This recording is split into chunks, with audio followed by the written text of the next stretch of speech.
Hello friend, जमात take में आप सभी का बहुत बहुत स्वागत है। तो आज के इस वीडियो में आपको नवंबर एग्जाम के लिए इंपॉर्टेंट क्वेश्चन बताएंगे। तो हमने यहाँ पे 100 क्वेश्चन लिए हुए हैं। आई होप इसमें आपको काफ़ी सारे क्वेश्चन हेल्प मिलेगी और काफ़ी सारे क्वेश्चन हैं इससे मिलते जुलते या फिर सेम क्वेश्चन भी आ सकते हैं। तो सारे क्वेश्चन आसानी से देख के सॉल्व करिएगा, ठीक है।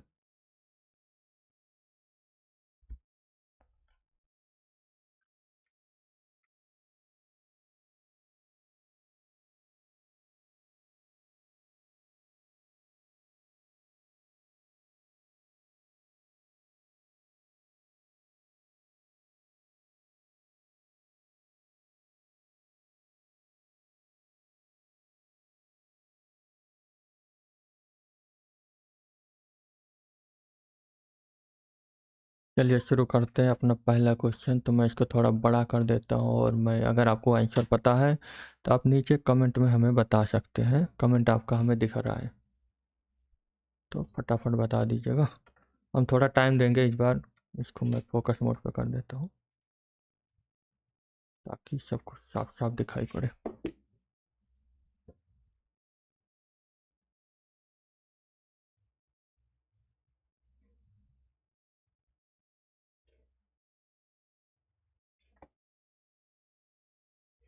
पहला सवाल लेते हैं। निम्नलिखित में से कौन सा लिब्रे ऑफिस कैल्क है। यहाँ पे कैल्क में सेलों में पाठ के 36 रंग संग्रहण के लिए एक वैध विकल्प नहीं है। Bottom, right, justify, left. यहाँ पे बोल रहा था तो अंग्रेजी में पढ़ देते क्योंकि हिंदी कभी कभी थोड़ी टफ होती है इन लोग की, तो हम इसलिए अंग्रेजी में भी लाएं। Which of the following is not a valid option for horizontal alignment for horizontal alignment of text in the scene LibreOffice Calc. ठीक है, आगे बढ़ते हैं। तो यहाँ पे पूछा जा रहा है कि हॉरिजॉन्टल अलाइनमेंट कौन सा टेक्स्ट में नहीं होता लिब्रे ऑफिस में। तो इसे फटाफट बता दिए कौन सा नहीं होता।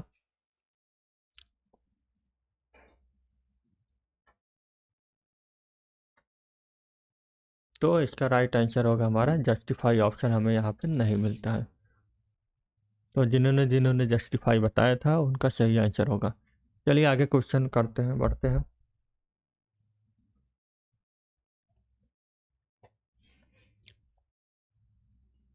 तो हमारे पास टोटल 101 क्वेश्चन है। ऑलमोस्ट पूरे 100 क्वेश्चन है जितना ट्रिपल सी में आते हैं, और इसको आपको 90 मिनट के अंदर सॉल्व करना होगा। अगर आप ट्रिपल सी का एक्चुअल एग्जाम देंगे वहाँ पर ऐसा पढ़ने को ऑप्शन आप पढ़ सकते हैं। हर क्वेश्चन को सॉल्व करने के लिए आपको 30 सेकंड का टाइम मिलेगा। हालांकि आप उससे टाइम ज़्यादा भी ले सकते हैं, लेकिन अपने को आंसर पता है तो आप 30 सेकंड के पहले जो है क्लिक नहीं कर पाएंगे, मतलब नेक्स्ट क्वेश्चन नहीं आएगा। अगले क्वेश्चन पाते हैं। निम्नलिखित में से कौन सा 50 के नोट का रंग है। तो 50 के नोट का रंग यहाँ पूछा जा रहा है, तो ये तो लगभग सभी को पता होगा 50 के नोट का कौन सा कलर होता है। तो 50 का जो कलर होता है उसको फ्लोरेसेंट ब्लू बोला जाता है। अब वो देखने में हरा कलर लगता ज़रूर है, लेकिन उसको फ्लोरेसेंट ब्लू बोलते हैं। लड़के लोग को ये सारे कलर पता होता तो उन लोग को पता होगा कि ब्लू में भी बहुत सारे ब्लू होते हैं। हम लोग को तो एक ही दो ब्लू पता होता है, एक हल्का डार्क ब्लू, एक लाइट ब्लू। चलिए आगे बढ़ते हैं। देखने में वैसे वो हरे कलर का लगता है पर हरा होता नहीं वो। निम्नलिखित में कौन सी layer end to end layer कहलाती है। पिछले वाले वीडियो में भी हमने आपको बताया था कि हमारी जो है यहाँ पे ट्रांसपोर्ट लेयर जो होती है यही हमारी इंड टू इंड लेयर होती है, क्योंकि इससे हमारा डाटा जो है एक पॉइंट से दूसरे पॉइंट तक ट्रेवल करता है। तो हम थोड़ा टाइम ले लेते हैं इस पर। आईआरसीटीसी का पूरा नाम क्या होता है। आईआरसीटीसी का पूरा नाम क्या होता है, ये ट्रिपल सी में बहुत बार पूछा जाता है। ये रेलवे का डिपार्टमेंट है जो हमारी ऑनलाइन बुकिंग का सिस्टम होता है। इसका पूरा नाम होता है Indian railway and catering, Indian Railway Catering and Tourist corporation. ठीक है, तो राइट आंसर होगा ये हमारा बी। ठीक है, Indian Railway Catering and Tourist Corporation उसका नाम है। I R T C T C, T C T ने IRCTC उसका पूरा नाम होता है।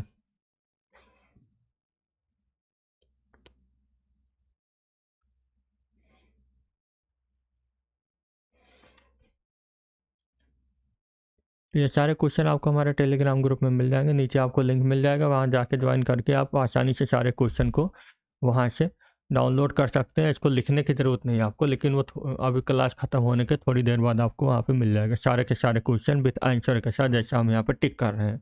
निम्नलिखित से कौन सी सुविधा विंडो 10 में बायोमेट्रिक प्रमाणीकरण की अनुमति देता है। तो विंडो बायोमेट्रिक के लिए हमारा विंडो हेलो होता है। माइक्रोसॉफ्ट के अंदर। अब यहाँ पे हम आपको दिखा देते हैं, क्योंकि मेरे पास विंडो 11 है, ये विंडो 11 जो है विंडो 10 के ऊपर का है, तो इसमें आपको दिख जाएगा, यहीं पे रहता, रुकिए। हाँ, अकाउंट के अंदर आपको जब लॉगिन वाला सिस्टम में जाएंगे, तो यहाँ पे जब साइन इन ऑप्शन जाएंगे तो यहाँ पे आपको विंडो हाइलो पिन भी मिलेगा, चूँकि अगर मेरा देखिए यहाँ पे लिखा विंडो हाइलो फिंगरप्रिंट, ठीक है। और विंडो फेशियल भी है, facial recognisation, window hello fingerprint और विंडो हेलो का पिन भी आता है। 3 तरह का ऑप्शन होता है, तो हमने यहाँ पिन का सेटअप करके रखा है, क्योंकि हमारे डिवाइस के अंदर चूँकि डेस्कटॉप है और यहाँ पे हमारा विंडो है वो ना ही फिंगरप्रिंट है ना ही फेस रिकॉग्नाइजेशन सिस्टम। अब आप सोचिए कि जो वेबकैम होता है उसकी इंस्टॉल करके हम फेस रिकॉग्नाइजेशन वाला सिस्टम एक्टिवेट कर सकते, तो ऐसा नहीं कर सकते। फेस रिकॉग्नाइजेशन के लिए अलग से उनका कैमरा आता है, आप उसको यूज करके फेस वाला सिस्टम एक्टिवेट कर पाएंगे। नॉर्मल वेब कैमरे से ये फीचर एक्टिवेट नहीं होगा, ठीक है। तो इस चीज़ का ध्यान रखिएगा, याद रखिएगा। विंडो हेलो ऑप्शन होता है जिसकी मदद से हम पिन और अब विंडो 10 के अंदर जो लॉगिन करने का कई विकल्प देते हैं, उनमें से टोटल 4 विकल्प होते हैं। आप अपने फेस से लॉगिन कर सकते हैं, अपने फिंगरप्रिंट से लॉगिन कर सकते हैं, पिन से लॉगिन कर सकते हैं और पासवर्ड से लॉगिन कर सकते हैं। नॉर्मल विंडो जो 7 होता था, विंडो 8.1 में भी ऑप्शन दिए थे। एक ऑप्शन और होता था पिक्चर लॉगिन का, वो भी है लेकिन वो बहुत ज़्यादा यूज़फुल नहीं है। तो मेन 4 ऑप्शन रहते हैं, आप पिक्चर लॉगिन भी कर सकते हैं। टोकन रिंग टोपोलॉजी का उपयोग निम्नलिखित में से किस नेटवर्क आर्किटेक्चर के लिए किया जाता है, पूछा जा रहा है। तो कौन से नेटवर्क आर्किटेक्चर के लिए टोकन का इस्तेमाल किया जाता था? हमारा यहाँ पे जो है लाइन के लिए हमारा टोकन रिंग टेक्नोलॉजी का इस्तेमाल किया जाता है। हार्डवेयर का वह भाग जो कंप्यूटर के डिजिटल संकेतों को परिवर्तित करता है, जो टेलीफोन लाइनों पर यात्रा कर सकता, क्या कहलाता है? अब देखिए यहाँ पे पूछा जा रहा है हार्डवेयर नेटवर्कों का। जस्ट एक मिनट।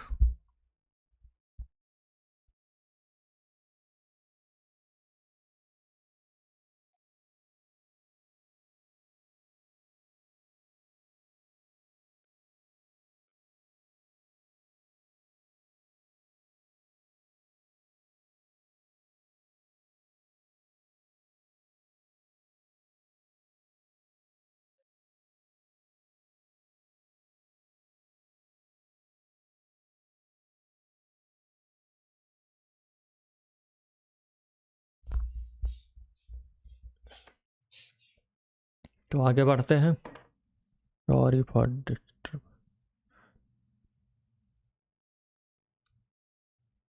तो अभी हमारे इंटरनेट वाले फ़ोन आ गया था, इसलिए थोड़ा है।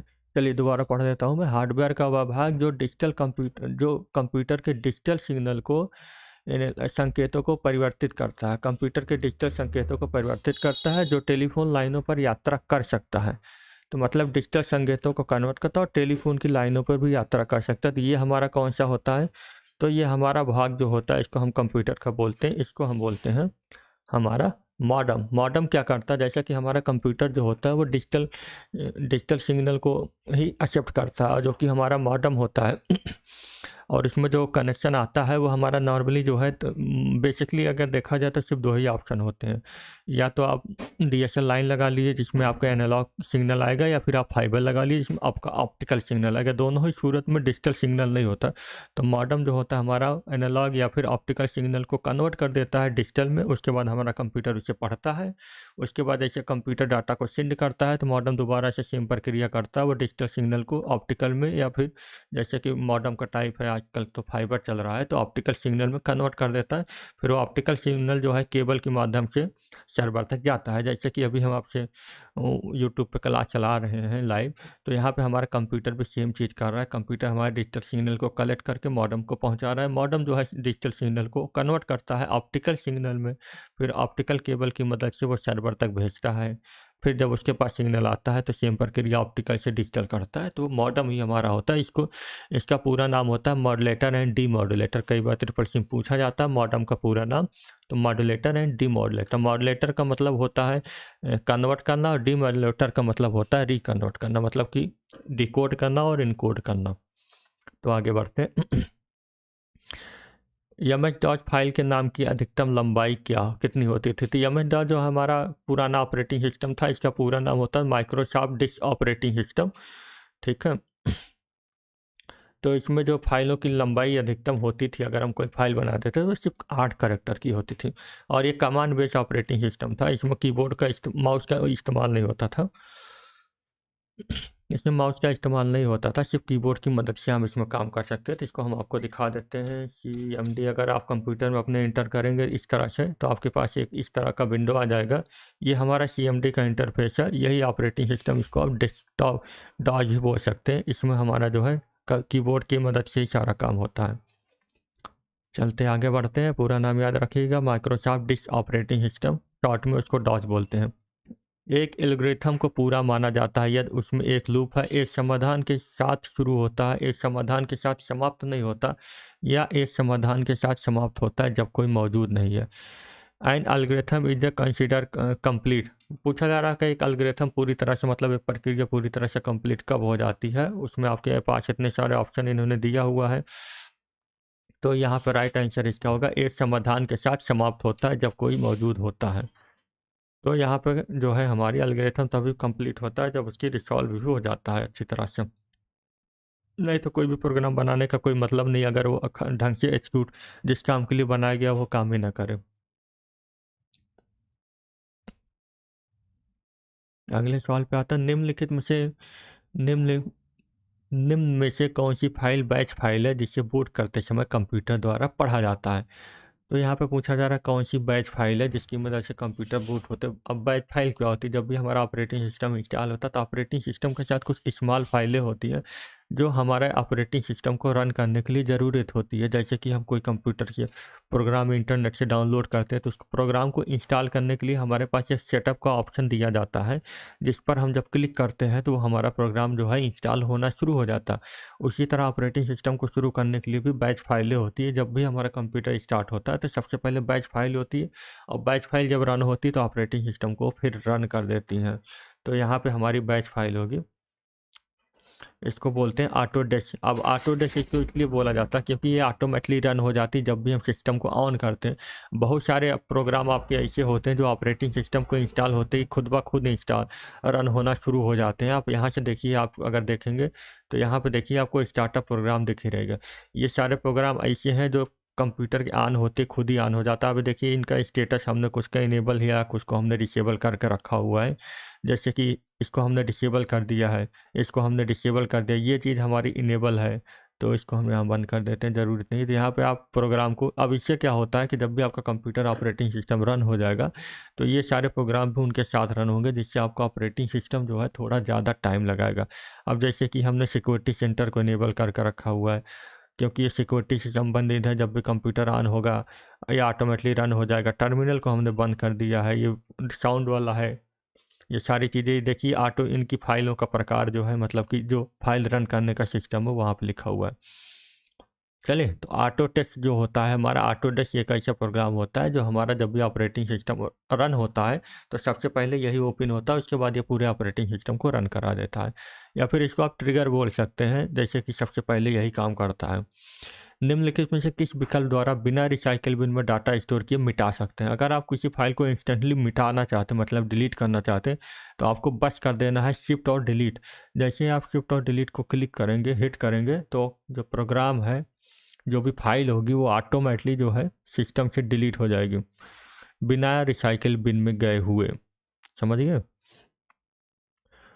अब अगर आप रिसाइकिल बिन में भेज देते हैं तो आप उसको तुरंत डिलीट भी कर सकते हैं। फिर आपको दो प्रक्रिया होगा, आप डिलीट की को हिट करिए, रिसाइकिल बिन में फाइल जाएगी, उसके बाद रिसाइकिल बिन में जाके आपको डिलीट करना पड़ेगा, या फिर आप इसको सीधे डिलीट कर सकते हैं। पर विंडो 10 और विंडो 11 के अंदर एक उन्होंने स्पेशल फीचर डाला हुआ था जिसमें वो परमानेंटली डिलीट करने का ऑप्शन आप वो इनेबल करके रखे हुए थे। तो यहाँ पे हम चले जाते हैं, अपने कोई फाइल खोल देते हैं, यहाँ पे जाते हैं, तो यहाँ पे देखिए एक ऑप्शन आपको मिल जाएगा, डिलीट का ऑप्शन देखिए यहाँ पे लिखा हुआ है।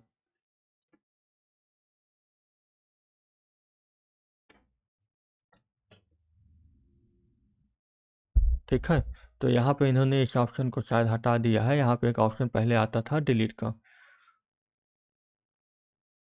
क्योंकि अब इन्होंने थोड़ा सा चेंजेस किया है। अभी ये जो टास्क बार आप देख पा रहे हैं ये अभी इनका प्रीव्यू वर्जन का है। ये अभी विंडो 10 में आप जब भी जाएंगे तो वहाँ फाइल मेन्यू मिलेगा, एक आपको मतलब टैब मेन्यू मिलेगा, वहाँ पर आपको शिफ्ट और डिलीट करने के, परमानेंटली डिलीट करने का ऑप्शन देंगे वहाँ पे। अभी तो फिलहाल इसमें से हटा दिया गया है मेरे में से। तो अगर आप कीबोर्ड की मदद से करना चाहते हैं, शिफ्ट और डिलीट दबा दीजिए, डायरेक्टली डिलीट हो जाएगा। प्रेजेंटेशन में ऑटो कंटेंट विजार्ड से क्या आशय? ऑटो कंटेंट विजार्ड जो होता है किसी भी कंटेंट को ऑटोमेटिकली जनरेट कर देता है बेस्ड ऑफ मतलब कि जैसा कि आपकी ज़रूरत हो। जैसे कि आपको रिज्यूमे बनाना है तो रिज्यूमे के लिए वो ऑटोमेटिकली कंटेंट को विजार्ड जो है अपने हिसाब से उसके पास पहले से ही प्रोग्राम होते हैं, वो ऑटोमेटिकली कंटेंट जो है आपको बना के दे देता है। ये देखिए, the quickest way to create a presentation. अगर आपको कोई प्रेजेंटेशन बनाना है, एग्जाम्पल हम दिखा देते हैं, क्योंकि मेरे पास लिब्रा ऑफिस नहीं है पर मेरे पास पावर पॉइंट है। अब पावर पॉइंट जो है लिब्रा ऑफिस का जो प्रेजेंटेशन है या फिर इम्प्रेस है उससे कई गुना ज़्यादा पावरफुल है। तो यहाँ पर आप देखिए ऊपर बहुत सारे हमको ऑप्शन दे रहे हैं, ठीक है। ये सारे ऑटो कंटेंट है। मान लो इसको हमें डिजाइन करना है, ये क्लासरूम वाला, हम इस पर क्लिक कर देते हैं। अब ये देखिए सीधे सीधे क्लासरूम टाइमर लेकर आ गया, क्लिक किया मैंने और ये देखिए हमारे हिसाब से इसने फटाफट से मेरे लिए इतना सारा एक ये कंटेंट बना के दे दिया। यहाँ पे देखिए इस तरह से टाइम लिमिट सबका देखिए यहाँ पे बना के दे दिया, इमेज भी लगा दिया, सब कुछ हमारा ये फटाफट तैयार हो गया। कुछ सेकंड के अंदर ही हमारा ये कंटेंट क्रिएट करके दे दिया। अब इसी को हम चाहे तो मैनुअली भी बना सकते हैं। तो बहुत लिब्रे ऑफिस में और एम एस वर्ड में थोड़ा ज़्यादा फीचर मिलते हैं, लिब्रे ऑफिस में थोड़ा कम। ये बाय डिफ़ॉल्ट ऑफलाइन भी काम करता है और जब ऑनलाइन जुड़ जाएगा तो बहुत सारे ऑप्शन मिल जाएंगे। ऑफलाइन में कुछ फीचर लिमिटेड होते हैं, ठीक है। निम्नलिखित में से निम्नलिखित में से कौन से ऑप्शन या ऑपरेशन सभी स्लाइडों को एक समान दिखावट दे सकते हैं? अब यहाँ पे पूछा जा रहा है, इन्होंने थोड़ा हिंदी में गड़बड़ कर दिया। निम्नलिखित में से किस ऑप्शन द्वारा आप प्रेजेंटेशन में सभी स्लाइड को एक समान दिखा सकते हैं? मतलब सारी स्लाइडों को एक ही समान देख सकते हैं।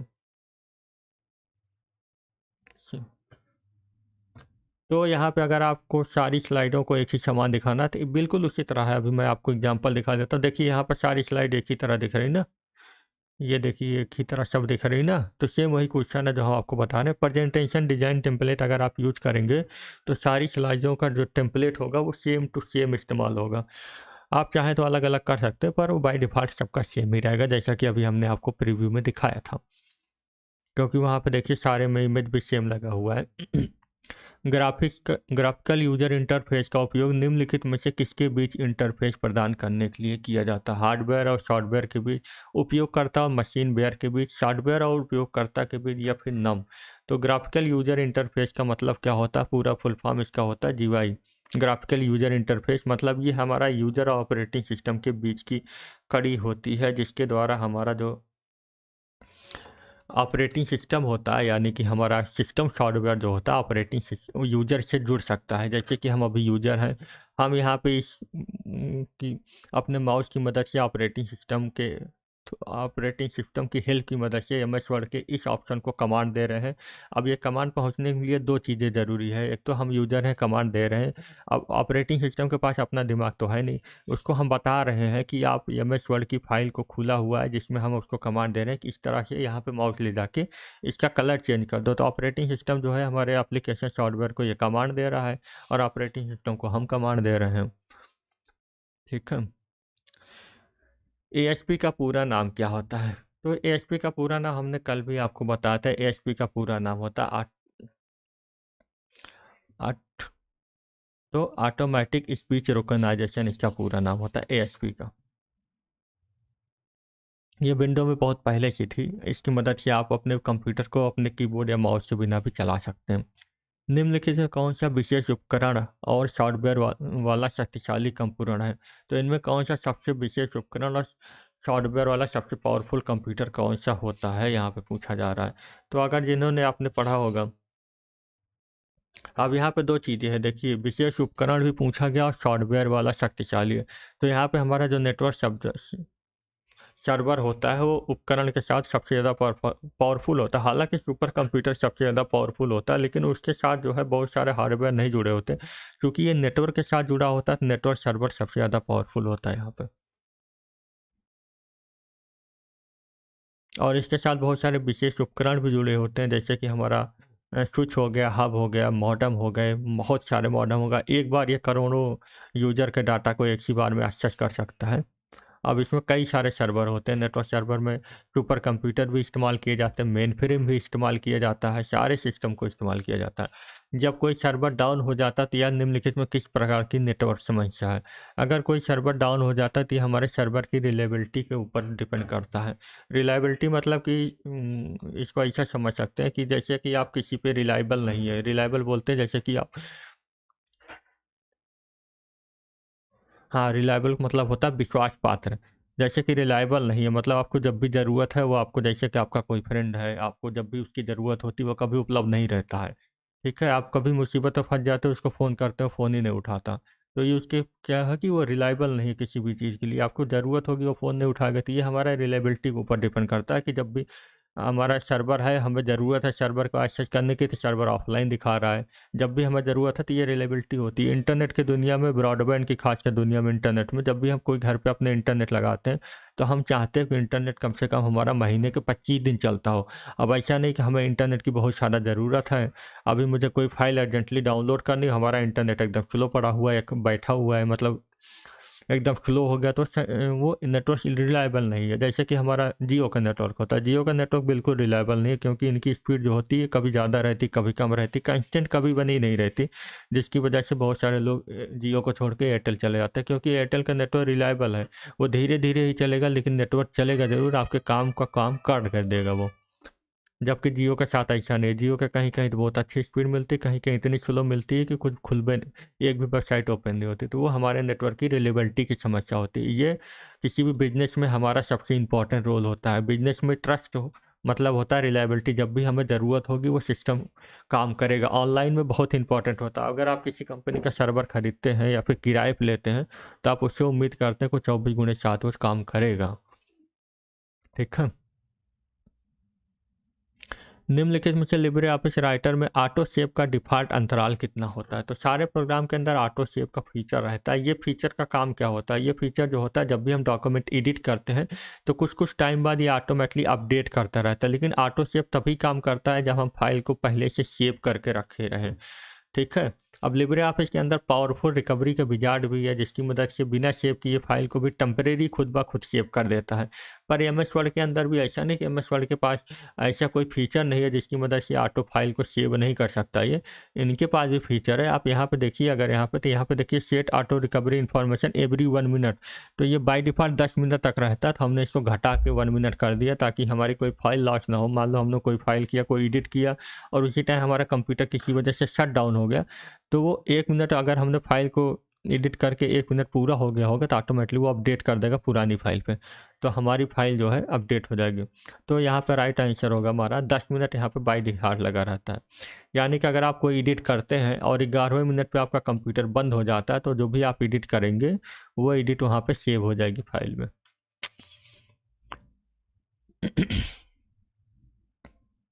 निम्नलिखित में से कौन सा ऑनलाइन बैंकिंग के लिए लॉगिन करते समय इस्तेमाल नहीं किया जाता है?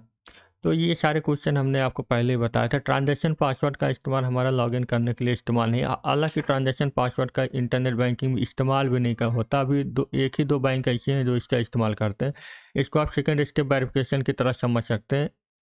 नॉर्मली इंटरनेट बैंकिंग में एक पासवर्ड वो देते हैं, यूजर नेम पासवर्ड, जिसकी मदद से आप अपने इंटरनेट बैंकिंग के पोर्टल को लॉगिन करेंगे। उसके बाद आप जब किसी को ट्रांजैक्शन करेंगे, मतलब किसी को पैसा भेजेंगे या फिर कोई भी सर्विस एक्टिवेट या डीएक्टिवेट करेंगे, तो आपको एक एडिशनल ट्रांजैक्शन पासवर्ड की ज़रूरत पड़ेगी, यानी कि आपको 2 पासवर्ड बनाने पड़ेंगे। वो थोड़ा मुश्किल वाला काम होता था, क्योंकि इंटरनेट बैंकिंग का पासवर्ड 90 डे में चेंज होता रहता है।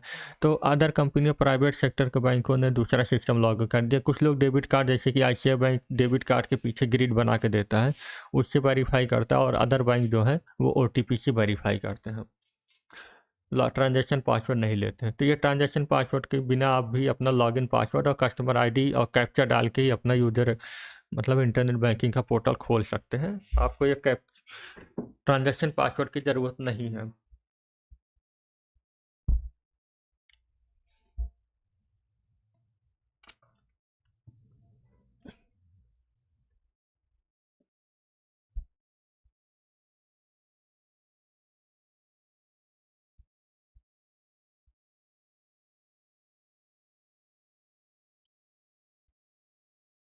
चलिए आगे बढ़ते हैं।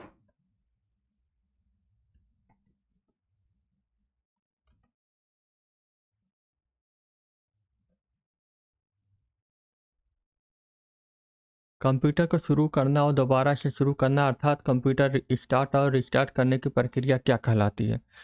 अब यहाँ पे कंप्यूटर को स्टार्ट और रिस्टार्ट करने की प्रक्रिया को हम क्या कहलाते हैं, तो इसको हमारा जो होता है इसको हमें बूट करने की प्रक्रिया कहती है। कंप्यूटर को स्टार्ट और रिस्टार्ट करना, बूट मतलब क्या होता है, सिस्टम को बूट मतलब यानी कि उसको शॉर्ट में पूरा रिबूट बोला जाता है। जब भी कंप्यूटर को ऑन करते हैं तो हमारा कंप्यूटर जो है बूट होता है, तो उसी को हम जो है स्टार्ट और रिस्टार्ट बोलते हैं। हालांकि शटडाउन का मतलब होता है कंप्यूटर को पूरी तरह से बंद कर देना, और रिस्टार्ट का मतलब होता है कंप्यूटर अपने आप बंद भी हो जाएगा लेकिन खुद ब खुद ऑन भी हो जाएगा, आपको एडिशनली कोई बटन नहीं दबानी पड़ेगी। ये सारी प्रक्रिया हमारी बूटिंग के अंदर आती है।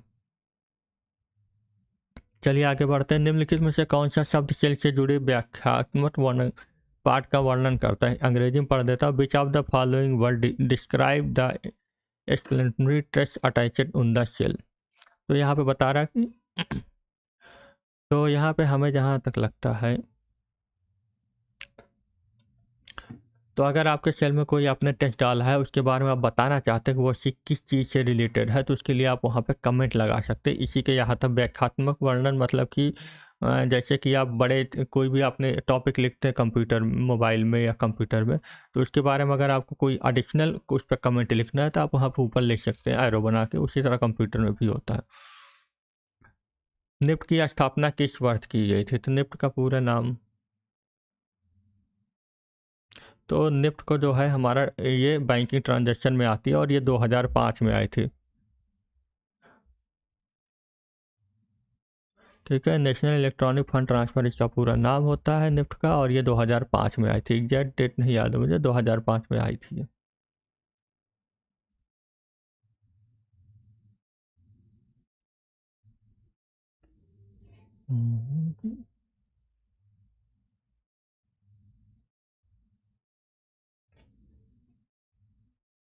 निम्नलिखित में से वाल्की टाकी किसका उदाहरण था। तो वाल्की टाकी हमारा जो होता है हाफ डुप्लेक्स का उदाहरण था। अब यहाँ पर सिंप्लेक्स मतलब बता देते हैं। सिंप्लेक्स में से सिर्फ एक ही साइड से कम्युनिकेशन होता है। ठीक है,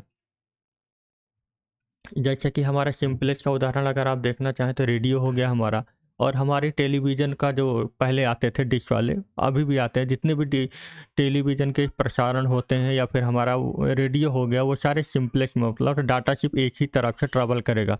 फुल डुप्लेक्स होता है जिसमें डाटा दोनों तरफ से ट्रेवल करता है। जैसे कि हम अभी नॉर्मली टेलीफोन पर बात करते हैं तो हमारा जो वॉइस होती है और सामने वाले की वॉइस हम सेम टाइम पर सुन सकते हैं हाफ, जबकि वाकी टॉकी में ऐसा नहीं होता। वाकी टॉकी में एक ही बार में एक ही काम होगा, या तो आवाज़ आएगी या फिर आवाज़ जाएगी। इसलिए आप अगर आपने वाकी टॉकी देखा होगा किसी को बात करते हुए, तो पहले वो बोलते हैं फिर वो ओवर बोलते हैं, यानी कि अब हम बात अपनी ख़त्म कर दिए और फिर एक बटन दबाते हैं, उसके बाद जो है सामने वाले की आवाज़ उनको सुनाई पड़ती है। और सेम उसी तरह से वो सामने वाले की तरह ही वहाँ पर स्विचिंग बटन रहती है जिसकी मदद से आप जब उसको दबाते हैं तो हमारे वाकी टॉकी का ट्रांजेक्शन जो है दूसरी डायरेक्शन में शिफ्ट हो जाता है। पहले वो रिसीव करता रहता है, लेकिन जैसे ही आप बटन दबाते हैं वो सेंडिंग मोड में चला जाता है और फिर वो अपने डाटा को कलेक्ट करता है माइक्रोफोन की वजह से आपके डिजिटल सिग्नल को, और फिर उसको एनालॉग में ट्रांसफ़र कर देता है। ठीक है, अब उसके लिए आपको एडिशनली बटन दबानी पड़ती है, इसलिए वो हमारा हाफ डुप्लेक्स का उदाहरण होता है। डाटा दोनों तरफ से आ तो सकता है, लेकिन डाटा को आने के लिए उसको आपको जो है एक ही बार में एक ही आएगा, या तो आएगा या फिर जाएगा। ऐसा नहीं कि आप सामने वाला भी बोल रहा है आप भी बोलते रहेंगे, दोनों लोग को आवाज़ दोनों लोग की सुनाई पड़ेगी। पर टेलीफोन में ऐसा नहीं होता, वहाँ पे दोनों लोग की आवाज़ सेम टाइम में दोनों लोग के पास जाती रहती है। वो फुल डुप्लेक्स का उदाहरण होता है। अगला आते हैं, सैड का पूरा नाम क्या है। तो सैड का पूरा नाम होता है सिस्टम एनालिटिक्स एंड डिजाइन।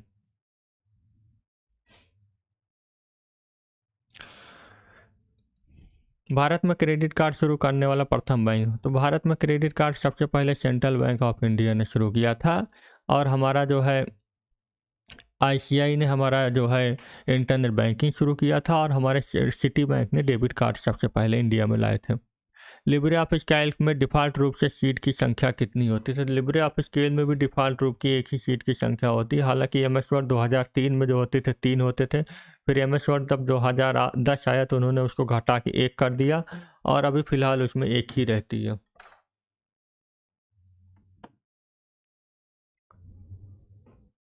अब वो सब कर दी, हालांकि आप उसमें बहुत सारे जोड़ सकते हैं, लेकिन डिफ़ॉल्ट रूप से सिर्फ एक ही होती है। एक मोबाइल पर कितने यूपीआई एप्लीकेशन का उपयोग किया जा सकता है। वैसे एक मोबाइल पे आप एक से अधिक चाहे जितने यूपीआई का इस्तेमाल कर सकते हैं, कोई ज़रूरी नहीं है। आप चाहे 4 लगा लिए, हर बैंक का आप यूपीआई का इस्तेमाल कर सकते हो, कोई दिक्कत नहीं है।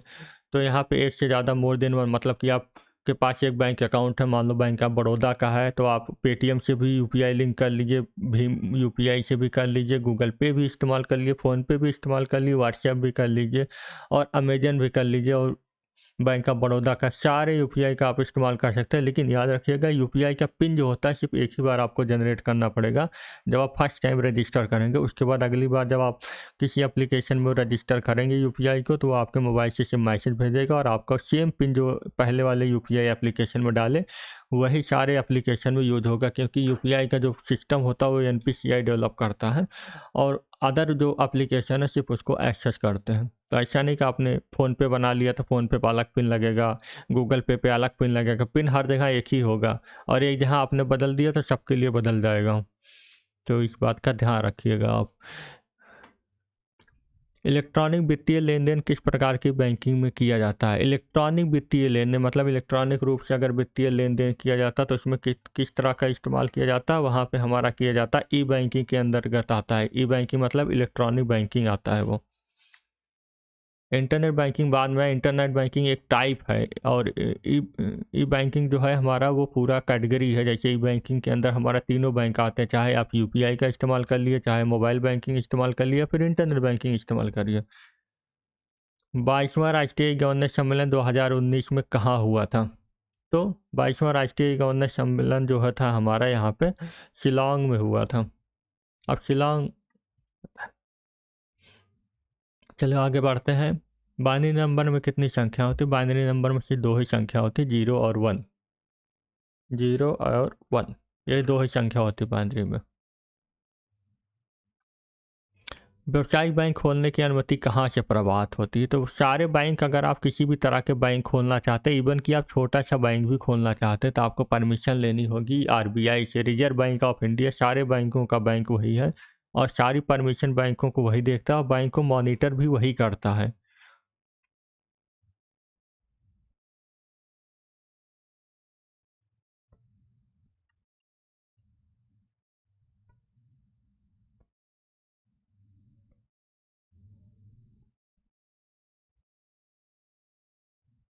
ठीक है, तो आपने देखा होगा आरबीआई सर्कुलर निकालता है, आरबीआई रूल निकालता है और सारे बैंकों को मानना पड़ता है वो।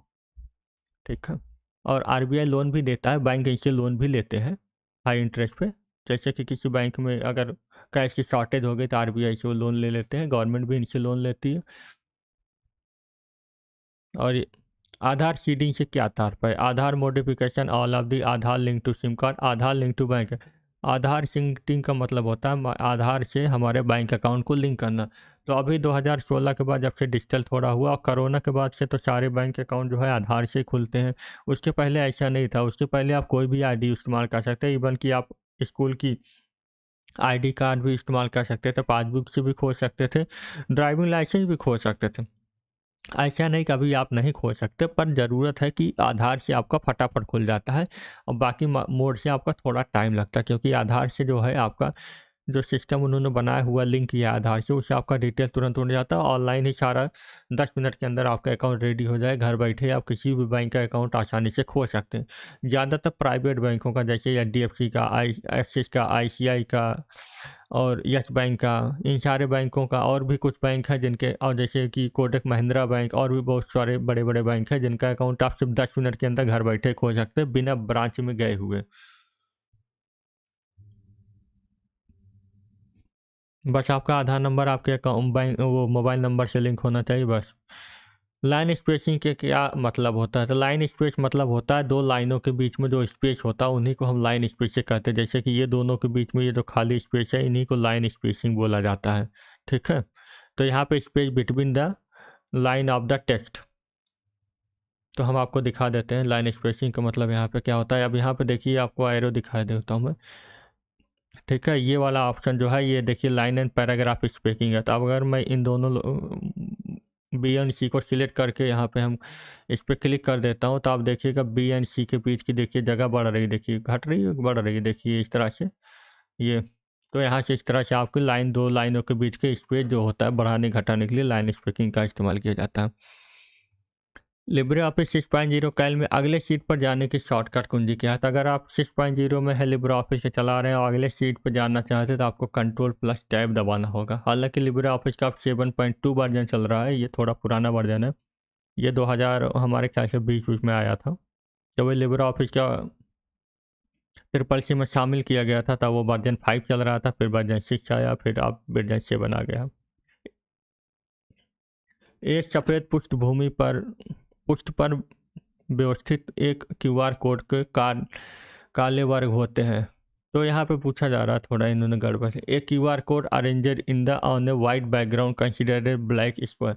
तो यहाँ पे बताया जा रहा है कि क्यूआर कोड जो कि वाइट कलर की जो बैकग्राउंड पे प्रिंट किया गया है, वो उसमें जो क्यूआर कोड होता है किस फॉर्म में होता है, मतलब किस सर्कुलर में होता है। तो क्यूआर कोड हमेशा जो होता है एक ही होता है, स्क्वायर ग्रिड के अंदर ही हमारा एक क्यूआर कोड होता है। उसका रीजन भी है कि क्यूआर कोड में जो किनारे किनारे 4 डॉट होती है वो बहुत मेन होती है, उन्हीं की वजह से हमारा क्यूआर कोड जो है पढ़ा जाता है। हालांकि कुछ बैंकों के क्यूआर कोड जो है गोल भी होते हैं, हालांकि जैसे गूगल पे का जो है क्यूआर कोड है, गूगल पे यूज़र को आइडेंटिफाई करने के लिए वो गोल सर्कल में है, जबकि अदर का जो है सर्कल में होता है, वो रेक्टेंगल फॉर्म में होता है। चलिए आता है निम्नलिखित में कौन सा ईमेल में नहीं होते। निम्नलिखित कौन सा, यहाँ पे पूछा जा रहा है कि ईमेल में कौन सा ऑप्शन यहाँ पे नहीं मिला जाता। तो रिप्ले होता है, फॉरवर्ड होता है, फॉरवर्ड ऑल होता है, और रिप्ले ऑल होता है। तो यहाँ पे हमारा फॉरवर्ड ऑल जो है ये ऑप्शन नहीं मिलता है। रिप्ले ऑल ऑप्शन क्लिक करेंगे तो जैसे कि किसी ने आपको ईमेल भेजा, ईमेल में थ्रेड बन गया। थ्रेड मतलब कि जैसे आपको किसी ने मैसेज भेजा, फिर आपने उस पर रिप्लाई किया, फिर उसने मैसेज किया, फिर आपने रिप्लाई किया, इसको हम थ्रेड बोलते हैं। किसी टेक्स्ट में आप देखेंगे ट्विटर पर बहुत सारे थ्रेड बन जाते हैं इसी अनुसार। तो यहाँ पे फॉरवर्ड ऑप्शन नहीं मिलता है, आप फॉरवर्ड आप सबको नहीं कर सकते। निम्नलिखित से किसके द्वारा पाठ और संख्याओं से युक्त सामग्री को सर्वोत्तम रूप से प्रस्तुत किया जाता है। तो यहाँ पे बताया जा रहा है कि किस प्रकार पाठ और संख्याओं की सामग्री को सबसे अच्छी तरीके से किस तरह प्रेजेंट कर सकते हैं, हम कौन से ऑप्शन का इस्तेमाल कर सकते हैं। तो उसके लिए हम टेबल स्लाइड लगा कर आसानी से उसको बहुत अच्छी तरह से शो कर सकते हैं अपने डाटा को। निम्नलिखित में से कौन सा उबंटू में ईमेल क्लाइंट है। तो उबंटू में एक ही तरह ईमेल क्लाइंट होता है, हार्डवेयर नहीं होता है। उबंटू में हमारा थंडरबर्ड होता है, क्योंकि माइक्रोसॉफ्ट जो होता है आउटलुक एक्सप्रेस जो होता है वो हमारा क्योंकि माइक्रोसॉफ्ट का एप्लीकेशन है, तो सिर्फ माइक्रोसॉफ्ट के ऑपरेटिंग सिस्टम के लिए ही बनाया गया। उबंटू और लाइनक्स पे सपोर्ट नहीं करता है। तो वहाँ पे हमारा थर्ड पार्टी ईमेल क्लाइंट जो होता है हमारा मोजिला का थंडरबर्ड, वो इस्तेमाल किया जाता है। हालांकि आप इसको विंडो के अंदर भी इस्तेमाल कर सकते हैं। हालांकि विंडो के अंदर इनबिल्ट आउटलुक एक्सप्रेस होता है, विंडो 10 और विंडो 7 के साथ उनका खुद का एप्लीकेशन आता है मेल करके। और आपको आउटलुक एक्सप्रेस भी मिल जाएगा जब आप ऑफिस इंस्टॉल करेंगे या खरीदेंगे उसको। तो डिजिटल लॉकर में अधिकतम कितना स्टोरेज होता है। तो डिजिटल लॉकर में हमारा मिलता है हमें 1 GB का स्टोरेज। और डिजिटल लॉकर के संबंधित एक सवाल और भी है कि डिजिटल लॉकर को लॉगिन मतलब साइन अप करने के लिए आपको 5 कम से आधार नंबर होना ज़रूरी है। बिना आधार नंबर के आप डिजिटल लॉकर को एक्सेस बना नहीं सकते, इसका अकाउंट ना ही इसको एक्सेस कर पाएंगे। और इसमें आधार से आपका मोबाइल नंबर भी लिंक होना चाहिए। निम्नलिखित से कौन सा,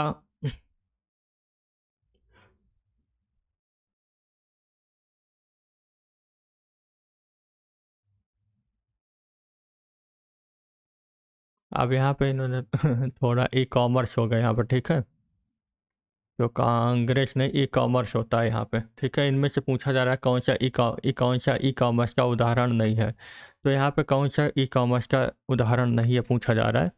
तो बता देता हूँ अभी यहाँ पे मैं सबका फुल फॉर्म थोड़ा थोड़ा बता देता हूँ, ताकि आपको थोड़ा सा आइडिया हो जाएगा कि किसका क्या फुल फॉर्म है यहाँ पे। तो यहाँ पे C2C होता है, कस्टमर टू कस्टमर या फिर कंज्यूमर टू कंज्यूमर, या फिर उसके बाद B2C होता है, बिजनेस टू कंज्यूमर। A2C मतलब होता है एडमिनिस्ट्रेशन टू एडमिनिस्ट्रेशन या फिर B2B। तो यहाँ पे होगा। और तो यहाँ पे हमारा ई कॉमर्स का उदाहरण नहीं है, क्योंकि ये कस्टमर टू कस्टमर होता है, तो इसमें ई कॉमर्स का कोई रोल नहीं होता है। तो यहाँ पे कंज्यूमर टू कंज्यूमर या फिर कस्टमर टू कस्टमर होता है। क्यूआर कोड में के लिए डेटा हो नहीं होता जो कि वेबसाइट या एप्लीकेशन में इंगित करता है। तो क्यूआर कोड में कौन सा डाटा नहीं होता। तो क्यूआर कोड में हमारा पर्सनल डाटा नहीं होता है।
चलिए अगले क्वेश्चन पे आते हैं। तो यहाँ पे हमें पर्सन का डाटा यहाँ पे इंक्लूड नहीं होता क्यूआर कोड में।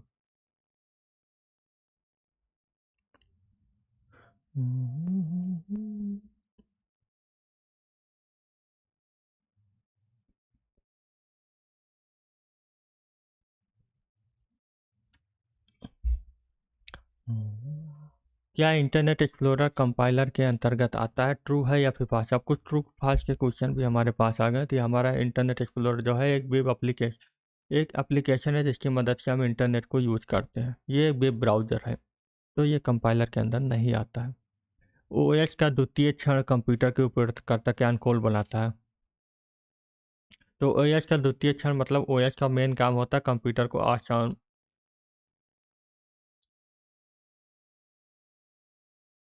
तो इसका राइट आंसर द्वितीय क्षण नहीं होता। ओएस का मेन काम होता है कंप्यूटर के ऊपर करना का अनुकूल बनाना, यूजर फ्रेंडली ज़्यादा बनाना होता है।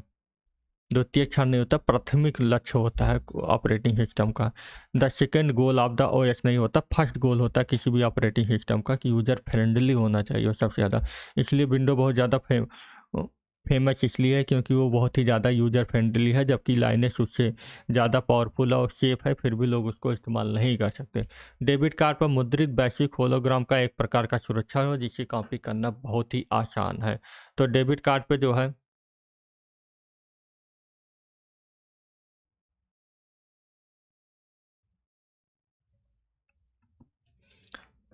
तो डेबिट कार्ड पे बहुत सारा जो होलोग्राम इस्तेमाल किया जाता है, जैसे वीज़ा का, या फिर उसको कॉपी करना इतना मुश्किल भी नहीं, लेकिन उसको कॉपी करके आप डुप्लीकेट बना नहीं पाएंगे डेबिट कार्ड, क्योंकि डेबिट कार्ड डुप्लीकेट बनाने से कोई मतलब नहीं होता अगर वो किसी भी बैंक से लिंक ना हो।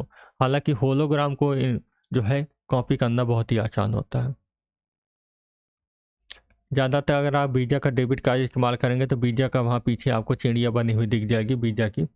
सॉफ्टवेयर दो प्रकार के होते हैं, ट्रू है या फिर फॉल्स। तो यहाँ पे हमारा जो है सॉफ्टवेयर दो प्रकार के होते हैं। एक हमारा होता है, एक एप्लीकेशन सॉफ्टवेयर होता है, एक सिस्टम सॉफ्टवेयर। सिस्टम सॉफ्टवेयर यानी कि हमारा ऑपरेटिंग सिस्टम, और एप्लीकेशन सॉफ्टवेयर जैसे कि हमारा एम एस वर्ड हो गया, विंडो मीडिया प्लेयर हो गया, अब बहुत सारे वेब ब्राउज़र हो गए, या फिर जो अभी हम यहाँ पे चला रहे हैं एम एस वर्ड हो गए, ये सारे एप्लीकेशन सॉफ्टवेयर हैं। और ये दोनों एक दूसरे के साथ ही काम करते हैं, यानी कि ऑपरेटिंग सिस्टम के बाद आप एप्लीकेशन सॉफ्टवेयर इंस्टॉल कर सकते हैं, एप्लीकेशन सॉफ्टवेयर के बाद आप ऑपरेटिंग सिस्टम नहीं इस्तेमाल कर सकते। 3D प्रिंटिंग का उद्देश्य लघु मॉडल तैयार करना है, जो कि मुख्य रूप से परीक्षण के उद्देश्य से उपयोग किया जाता है। तो 3D प्रिंटर की मदद से आप बहुत सारे प्रिंटर कर सकते हैं। तो इसकी मदद से आप बड़े बड़े चीज़ें भी बना सकते हैं। मतलब काफ़ी सारे जो टॉय आते हैं आपको मार्केट में दिखते हैं, सब 3D प्रिंटर से बनते हैं। और बहुत सारे जो डिस्पोजल के सामान आते हैं वन टाइम यूज वाले, वो भी सब 3D प्रिंटर से बनाए जाते हैं। निफ्ट और आरटीएस का कार्य करने का समय 24x7 है। हाँ, हालांकि निफ्ट जो है पहले 24x7 काम नहीं करता था, लेकिन 2019 के बाद से इन्होंने इसको 24x7 कर दिया। नहीं तो इसका टाइम होता था ब्रांच से सुबह 9 बजे से लेकर शाम के 6 बजे तक। अब ये 24x7 काम करता है, लेकिन कुछ बैंक जो है रात में जो है निफ्ट को, आईएमपीएस को बंद कर देते हैं और सिर्फ निफ्ट का ही इस्तेमाल करने का आपको परमिशन देते हैं। दिन में वैसे आईएमपीएस थोड़ा स्लो होता है, अरे निफ्ट थोड़ा स्लो होता है, इसमें जो पेमेंट होती है थोड़ी देर में जाती है, जबकि आईएमपीएस में काफ़ी तेज जाती है।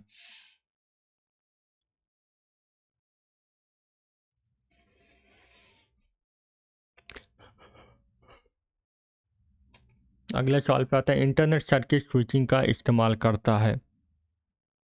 तो इंटरनेट सर्किट स्विचिंग का इस्तेमाल नहीं करता है। इंटरनेट जो है हमारा पैकेट स्विचिंग नेटवर्क पर काम करता है, सर्किट स्विचिंग पे नहीं करता। सर्किट स्विचिंग पे हमारा जो है टेलीफोन नेटवर्क काम करता था, जो पहले आता था।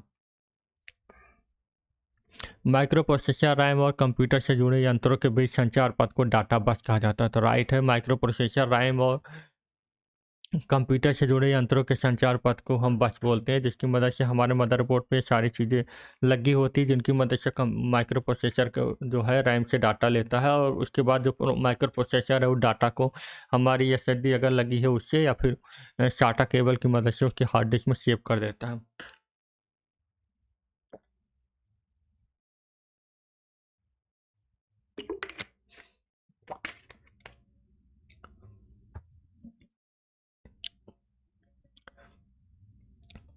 तो आगे बढ़ते हैं। आरटीजीएस के अंतर 1 लाख की राशि भेजी जा सकती है। देखिए तो आरटीजीएस के अंदर 1 लाख की राशि भेजी जा सकती है नहीं। तो आरटीजीएस की जो मिनिमम लिमिट होती है वो 2 लाख रुपए होती है। तो हम 1 लाख की राशि नहीं भेज सकते उससे किसी भी सूरत में। अगर आपको 1 लाख रुपए भेजना है तो आप IMPS या फिर निफ्ट को कर सकते हैं। UPI से भी भेज सकते हैं 2 बार में 50-50 हज़ार करके। प्राथमिक मेमोरी अस्थाई मेमोरी होती है। तो प्राथमिक मेमोरी जो होती है अस्थाई नहीं होती है, टेम्परेरी होती है। जो रैम होती है ये तभी तक एक्टिव रहती है जब तक हमारे कंप्यूटर ऑन रहता है। एक बार कंप्यूटर बंद होता है तो प्राथमिक मेमोरी में जो भी डाटा होता है सारा लॉस हो जाता है। इसलिए हमें डाटा को सेव करने के लिए सेकेंडरी स्टोरेज जिसमें हार्ड डिस्क और SSD आते हैं उसमें यूज़ करते हैं। लेकिन प्राथमिक मेमोरी की जो स्पीड होती है वो हमारे सेकेंडरी मेमोरी से बहुत ही ज़्यादा होती है। निफ्ट के इस्तेमाल से कितनी भी राशि का फंड ट्रांसफ़र किया जा सकता है। तो ऐसा नहीं है निफ्ट में हम अनलिमिटेड पैसा नहीं भेज सकते हैं। अगर अनलिमिटेड पैसा हम निफ्ट की मदद से भेज सकते हैं तो फिर हमारा जो है आरटीजीएस का इस्तेमाल क्यों कर सकते हैं। अब निफ्ट के लिए अलग अलग बैंक जो है हमारा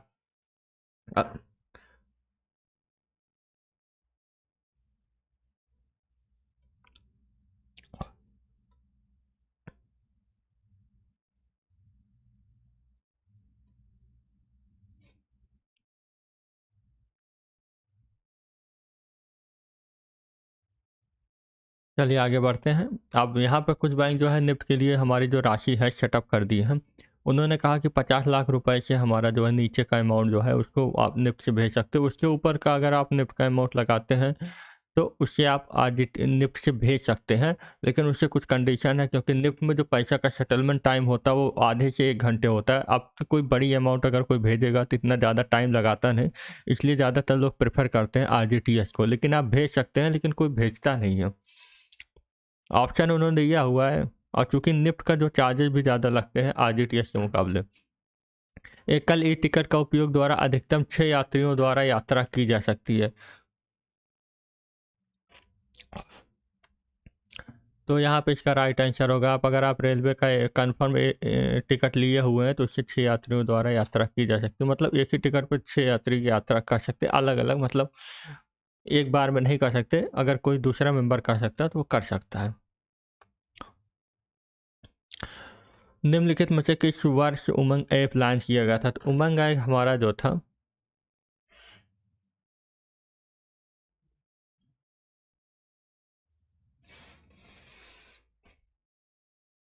तो उमंग हमारा जो है 2017 में लॉन्च किया गया था। और ये हमारी 12 भाषाओं में उपलब्ध है। ये एक ऐसा एप्लीकेशन है जिसकी मदद से आप बहुत सारी गवर्नमेंट की सर्विसों को इस्तेमाल कर सकते हैं, जिसमें से हमारा आय जात प्रमाण, निवास प्रमाण पत्र हो गया, या फिर हम और भी बहुत सारे जैसे कि पेंशन वाला सिस्टम हो गया, वो राशन कार्ड बनाना, तो ये सारी चीज़ यहाँ पे जाके आप अप्लाई कर सकते हैं इससे। ABS 150.15 का मान क्या होगा। तो ABS वाला जो चैप्टर होगा ये आपको हमारा जो चैप्टर 4 है उसमें बताया गया था। तो इसमें राइट आंसर होगा हमारा 150 माइनस 59, सेम ही आएगा।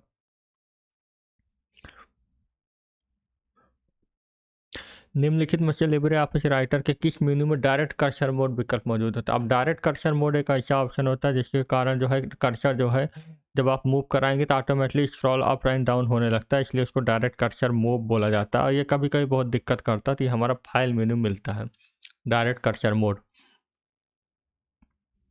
निम्नलिखित में से किस चरण में कौन सा चरण मेल मर्ज करने के लिए उपलब्ध। मैं यहाँ पे पूछा था मेल मर्ज को कितने ऑप्शन में किया जा सकता है। तो मेल मर्ज हमारा जो है 5 ऑप्शन में किया जाता है लिब्रे ऑफिस राइटर में। मतलब टोटल 5 उसमें ऑप्शन दिए रहते हैं जिनको आपको फिल करेंगे, उसके बाद आपका मेल मर्ज कंप्लीट हो जाएगा। निम्नलिखित में से कौन सा द्वितीयक मेमोरी का उदाहरण है। तो यहाँ पे द्वितीय मेमोरी कौन सी है। यहाँ पे हमारी जो हार्ड डिस्क है, यानी कि हार्ड डिस्क ड्राइव होती है, हमारी सेकेंडरी स्टोरेज होती है। जावा प्रोग्रामिंग भाषा किस स्तर की भाषा है। तो जावा प्रोग्रामिंग हमारी उच्च भाषा है, उच्च स्तर है, निम्न स्तर है, प्रथम स्तर है, या फिर द्वितीय स्तर है। तो जावा हमारी जो होती है उच्च स्तर की, मतलब हाई लेवल की लैंग्वेज है। निम्नलिखित में से अधिकतम कितनी चौड़ाई का कॉलम लिब्रे ऑफिस कैल्क में हो सकता है। तो लिब्रे ऑफिस कैल्क में जो कॉलम की चौड़ाई होती है मैक्सिमम हमारी जो होती है वो होती है 100। उससे ज़्यादा चौड़ा हम नहीं बना सकते उसको। निम्नलिखित में से किस प्रकार के सॉफ्टवेयर का स्रोत कोड उपयोगकर्ता द्वारा देखा जा सकता है, मतलब कि यहाँ पे सोर्स कोड यहाँ पे लिखना चाह रहे थे, कौन से सॉफ्टवेयर का सोर्स कोड देखा जा सकता है। तो जितने भी हमारे ओपन सोर्स सॉफ्टवेयर होते हैं सबका सोर्स कोड हम दिखाए दे हैं, इसलिए उसका नाम ही ओपन सोर्स रखा गया है। एटीएम में पारदर्शी सीबीसी कितने अंक का होता है? अब यहाँ पे एटीएम में पारदर्शी सीबीसी जो होता है हमारा मैक्सिमम जो होता है 3 नंबर का होता है, लेकिन अमेरिकन एक्सप्रेस जो एक ऐसा एटीएम कार्ड है जिसके अंदर हमारा सीबीसी जो है 4 नंबर का होता है और उसका पूरा नाम होता है कार्ड वेरिफिकेशन वैल्यू। कई बार पूछा जाता है निम्नलिखित में से कौन सी मेमोरी सेंट्रल प्रोसेसिंग यूनिट में होती है? तो सेंट्रल प्रोसेसिंग यूनिट में हमारी चार्ज मेमोरी होता है और ये पूरे कंप्यूटर की सबसे फास्टेस्ट मेमोरी होती है और ये एमबी के अंदर ही आती है, जीबी में नहीं आती है। और जितनी कोर होते हैं उस हिसाब से मेमोरी होती है। हम आपको दिखा दें यहाँ पे, अगर सीपीयू में देखेंगे तो यहाँ पे आप देखेंगे कि L1 2 L2 L3 वाली, हम थोड़ा जूम कर देते हैं।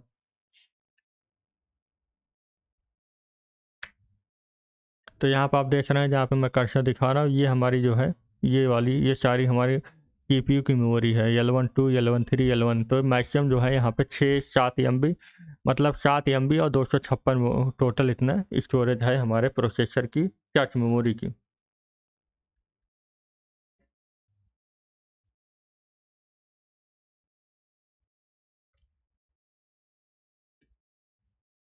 रिफ्रेश करने की शॉर्टकट कुंजी क्या होती है? तो पहले के टाइम पे कंप्यूटर को रिफ्रेश बहुत किया जाता है, विंडो एचपी के टाइम, तो उसकी शॉर्टकट की होती है F5। और रिफ्रेश को आप अपने वेबसाइट पे भी इस्तेमाल कर सकते हैं, मतलब किसी वेब ब्राउज़र के रिलोड करना होगा तो भी आप F5 दबा के उसको रिफ्रेश कर सकते हैं, रिलोड हो जाएगा वो। निम्नलिखित में से किस शॉर्टकट कुंजी का इस्तेमाल कंप्यूटर स्टार्ट करने के लिए किया जाता है? कंप्यूटर स्टार्ट करने के लिए आपके पास बहुत सारी शॉर्टकट कुंजी का इस्तेमाल होता है, लेकिन हमें यहाँ पे Ctrl+R+D दबाएंगे तो हमें यहाँ पे लॉक स्क्रीन का एक ऑप्शन आ जाएगा जिसके अंदर आपको रिस्टार्ट का ऑप्शन मिल जाएगा और यूज़र को लॉग ऑफ करने का भी ऑप्शन मिल जाता है अगर आपका कंप्यूटर पूरी तरह शट डाउन हो गया। हालांकि R+F4 से भी आप कर सकते हैं।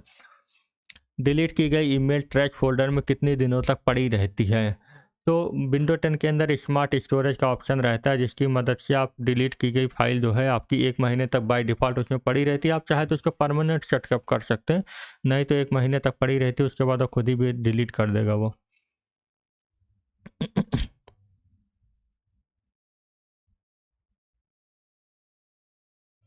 अब यहाँ पे देखिए ईमेल का ऑप्शन पूछा जा रहा है, तो ईमेल का जो है हमारा जीमेल और आउटलुक सभी में होता है। विंडो 10 के अंदर भी रिसाइकल बिन में जो ऑप्शन होता है उसमें भी इस तरह का फीचर दिया रहता है।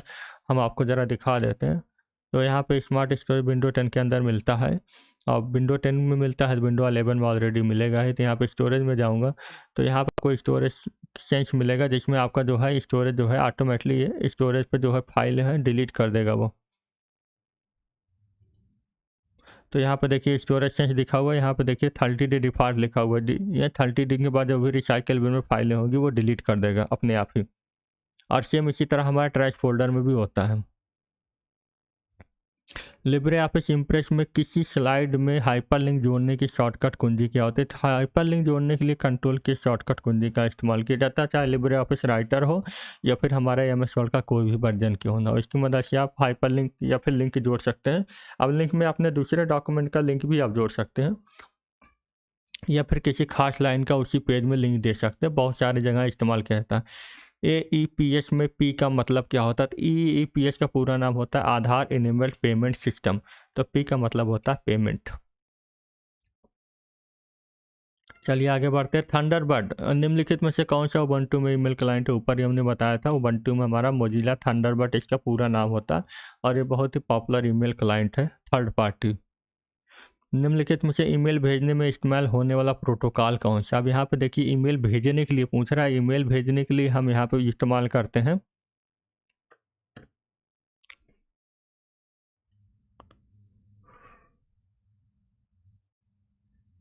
ठीक है। तो ईमेल भेजने के लिए हम SMTP का इस्तेमाल करते हैं, सिंपल मेल ट्रांसफ़र प्रोटोकॉल। बाकी ऊपर के जो दोनों प्रोटोकॉल है इनका इस्तेमाल हम ईमेल को रिसीव करने के लिए करते हैं, जैसे कि IMAP है, POP3 instant messaging access protocol. और POP का मतलब होता है पोस्ट ऑफिस वर्जन 3 प्रोटोकॉल। ये दोनों ईमेल जो है रिसीविंग यानी आउटगोइंग इनकमिंग प्रोटोकॉल है और ये आउटगोइंग प्रोटोकॉल है।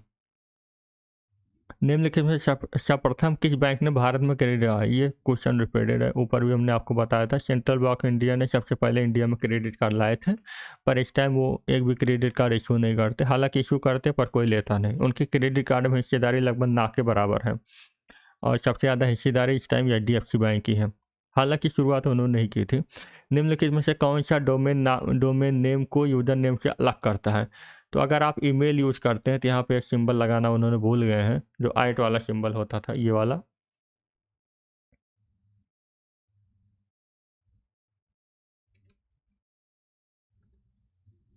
तो ज़रा मैं ईमेल का यहाँ सिंबल छूट गया तो मैं लगा देता हूँ, फिर आपको समझ आएगा। ठीक है, तो ये ईमेल का ऐड का सिंबल जो है ये हमारा ईमेल और यूज़र नेम में अलग कर देता है। इसके पहले ऐड से पहले जो है अपना यूज़र नेम लिखते हैं, उसके बाद हम डोमेन नेम लिखते हैं, चाहे जीमेल हो, आउटलुक हो या फिर याहू हो, कोई भी लिखेंगे। तो सी वाला आंसर हमारे यहाँ पे राइट होगा। निम्नलिखित में से लिब्रे ऑफिस कैल्क 6 पॉइंट में डिफ़ॉल्ट रूप से सीटों की संख्या कितनी है? तो कैल्क 6 पॉइंट में एक ही सीट होती थी। सीलिंग 21.7 का मान क्या होगा? और सीलिंग फ्लोर दो ऑप्शन होते हैं जिसकी मदद से आप जो है आपने जैसे कि वो बोलते हैं ना, क्या कहते हैं, राउंड ऑफ करके कोई भी वैल्यू बताते हैं, तो राउंड ऑफ में जो होता है सीलिंग और फ्लोर में ऑप्शन होता है जिसकी मदद से वो राउंड ऑफ कर देता है वैल्यू को। जैसे कि अगर आपने 21 रुपया 70 पैसे कोई सामान किया तो आप दुकानदार को हमेशा क्या है 21 रुपये ही देंगे। लेकिन अगर आपको अब यहाँ एक आपका सामान जो है 21 रुपये 90 पैसे या 95 पैसा होता, तो दुकानदार आपसे पूरा का पूरा 22 रुपये लेता। तो ये राउंड ऑफ की वैल्यू होती है जैसे कि आप नॉर्मली खरीदते हैं।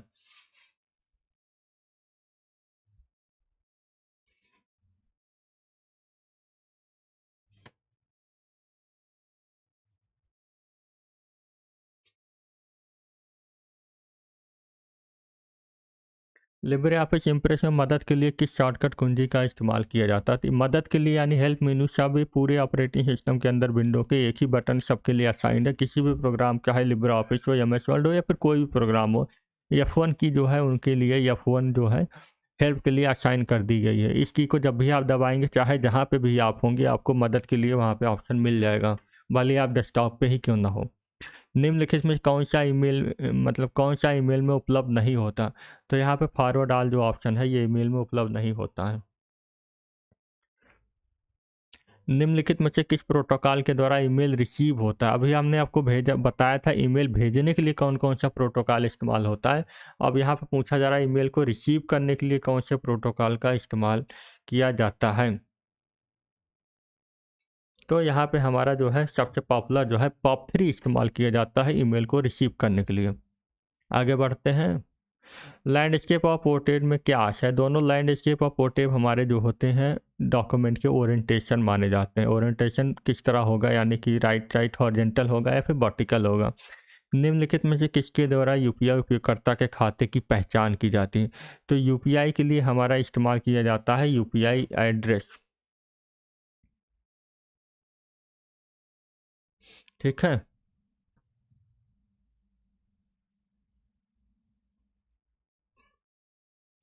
ठीक है, तो हमारा यहाँ पे होगा UPI एड्रेस, यानी कि उसको हम बोलते हैं पेमेंट यानी वर्चुअल पेमेंट एड्रेस उसको पूरा नाम होता है। BPE बोला जाता है, वर्चुअल पेमेंट एड्रेस उसको बोलते हैं, जिसकी मदद से हम UPI में जैसे कि किसी को पैसा भेजना है तो ईमेल की तरह है उसका भी पेमेंट होता है, जैसे कि रवि ए पेटीएम।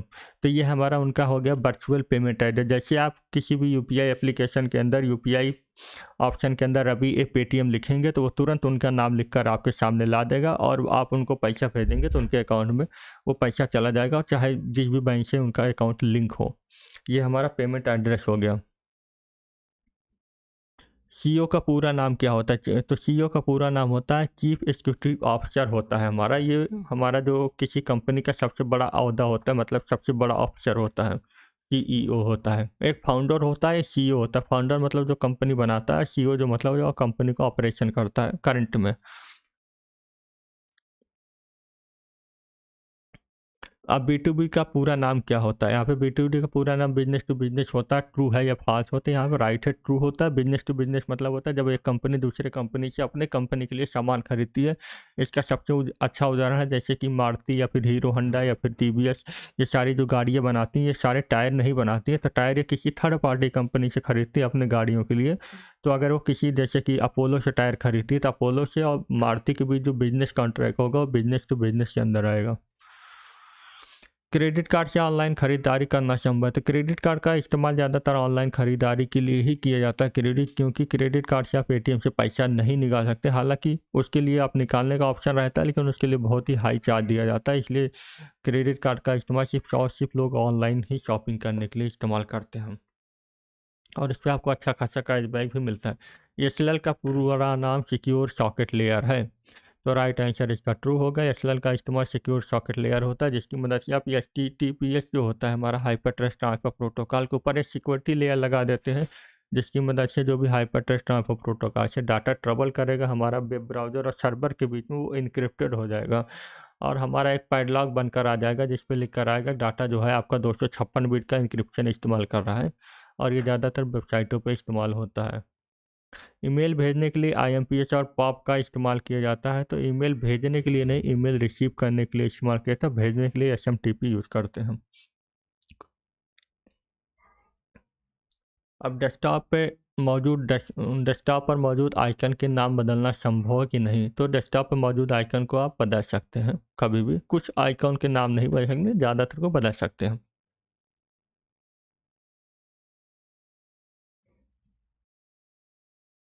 चलिए आगे बढ़ते हैं। निम्न औजार टी शर्ट अभी पहले ही मैंने बताया था, दोनों ही 24x7 काम करने लगी है। आप चाहे तो बैंक से भी निपटाओ RTGS कर सकते हैं, लेकिन बैंक की अपनी टाइमिंग होती है। ऑनलाइन आपको सिर्फ एक ही ऑप्शन मिलता है। RTGS अगर आपको करना है तो सिर्फ एक ही आपको इंटरनेट बैंकिंग से ही मिलेगा, वो मोबाइल बैंकिंग से संभव नहीं होता। कुछ बैंक अपने मोबाइल बैंकिंग में भी RTGS की सुविधा देते हैं। ज़्यादातर मोबाइल बैंकिंग एप्लीकेशन में ये ऑप्शन नहीं मिलेगा। स्प्रेडशीट प्रोग्राम के सेल पर डबल क्लिक करने के एडिट करना संभव है? ट्रू। तो अगर आप एडिट करना है किसी सेल पे तो आप डबल क्लिक करके भी कर सकते हैं, आसानी से हो जाता है, उसमें कोई भी इशू नहीं होता है।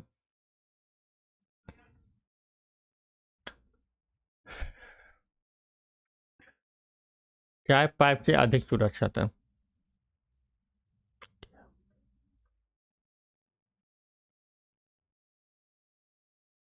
तो चाय जो है हमारा पाइप से अधिक ज़्यादा सुरक्षित होता है। तो इसका राइट आंसर राइट होगा। अब इसके बाद तो निम्नलिखित में से किसी कंप्यूटर के हार्डवेयर के पते को किस रूप में जाना जाता है? तो अगर किसी कंप्यूटर का हार्डवेयर का पता जो होता है उसको हम अपने मैक एड्रेस, असल में मैक एड्रेस जो होता है हमारा हार्डवेयर का जो होता है मेन कंपोनेंट, जैसे कि हमारे हार्डवेयर में हमारा मेन हार्डवेयर जो होता है किसी भी कंप्यूटर या फिर मोबाइल फ़ोन या फिर किसी भी इलेक्ट्रॉनिक डिवाइस का मदरबोर्ड होता है। मदरबोर्ड के अंदर जो हमारा एड्रेस होता है उसी को हम मैक एड्रेस बोलते हैं, जिसकी मदद से मैक एड्रेस जो है इंटरनेट पर जुड़ता है और फिर इंटरनेट के पास उसका मैक एड्रेस पर तो से ही वो पहचान पाता है और नेक्स्ट टाइम उसको उसी से उसको आइडेंटिफाई कर देता है।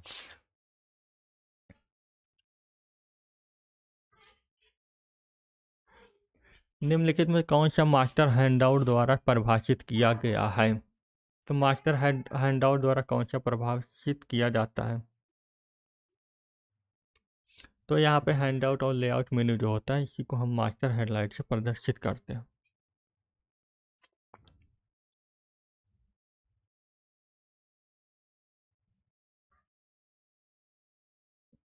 निम्नलिखित में से PCP से संबंधित कौन सी कंपनी एप्लीकेशन सॉफ्टवेयर के विकास और सरकार को असिस्ट करने के लिए उत्तरदायी है?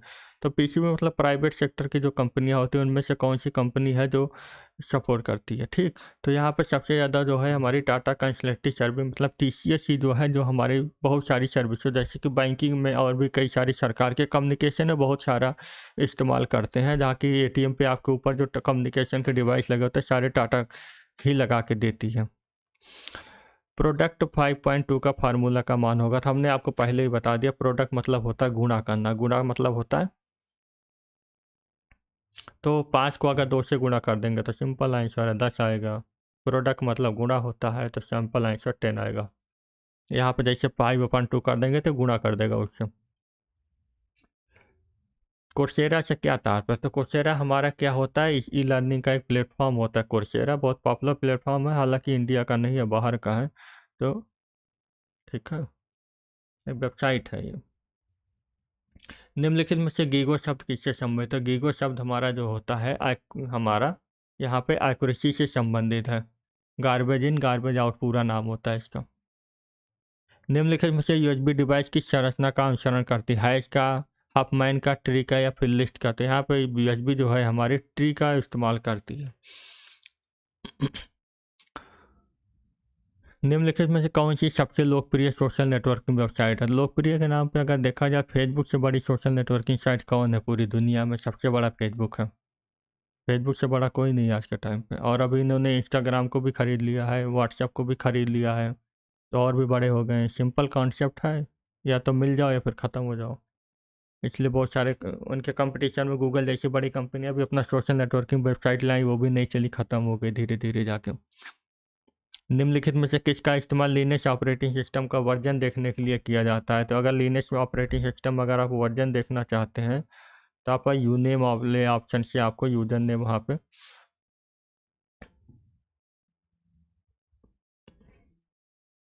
पर फेसबुक से पहले भी आउटलुक चलता था, तब उस टाइम फेसबुक उतना चलता नहीं था, लेकिन आउटलुक धीरे धीरे फेसबुक पॉपुलर होता गया, आउटलुक धीरे धीरे ख़त्म होता गया। उसके कंपेयर में बहुत सारी वेबसाइटें आई, जिनमें एक ivivo.com भी आई थी, वो भी धीरे धीरे ख़त्म हो गई।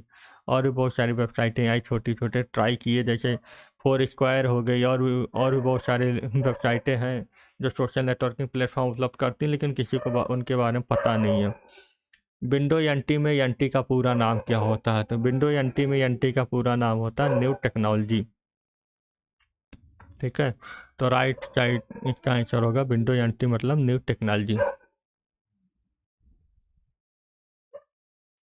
निम्नलिखित में से वह कौन सी बार है जो सामान्यतः विंडो स्क्रीन के नीचे दिखाई देती है और उस पर स्टार्ट मेनू के अलावा शुरू की गई एप्लीकेशन के? अब यहाँ पे देखिए कौन सा बार है, तो यहाँ पे स्टेटस बार उसको बोलते हैं, अरे सॉरी, इसको टास्क बार बोलते हैं, जिसके अंदर हमारा स्टार्ट मेनू भी होता है, जैसे कि ये है स्टार्ट मेनू, और जो भी टास्क यहाँ पे ओपन होते हैं वो सब यहाँ पे दिखाई पड़ते हैं।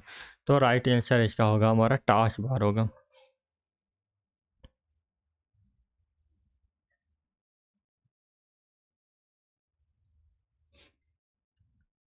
चलिए आगे बढ़ते हैं, ऑलमोस्ट हमारा क्लास आज की ख़त्म होने वाली है। Which of the following is the bar date usually appear in the bottom of the window screen? ये तो अभी बताया था मैंने, वही वाला हिंदी अंग्रेजी में लिखा हुआ है।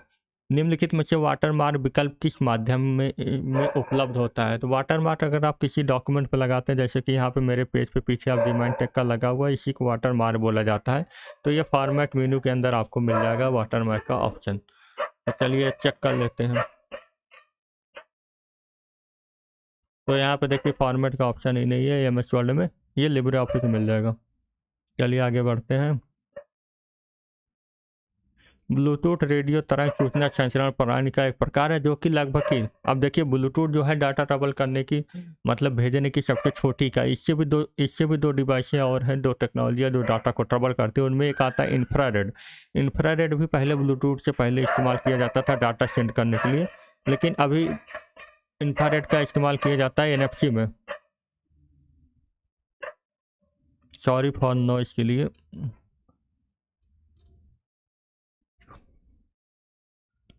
तो इंफ्रारेड की रेंज ये थी 10 मीटर थी, लेकिन ब्लूटूथ की रेंज जो है थोड़ी एक्स्ट्रा तेज होती है।